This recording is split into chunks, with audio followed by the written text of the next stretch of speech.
تخيل إنك تقدر تبدل إضاءة الغرفة بكل سهولة بإضاءة مع ريموت كنترول فيها القرآن الكريم كامل بصوت أشهر القراء، وكمان فيها الرقية الشرعية وصحيح البخاري ومسلم وتفسير الجلالين، وإضاءة ملونة تقدر تتحكم بشدتها ولونها.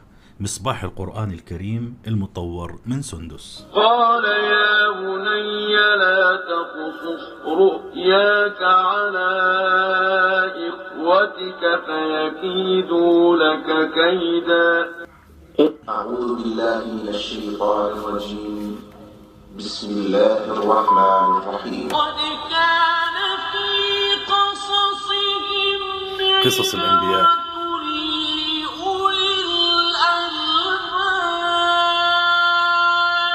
فمن رحمة الله تبارك وتعالى بخلقه أن أرسل إليهم رسلا مبشرين ومنذرين.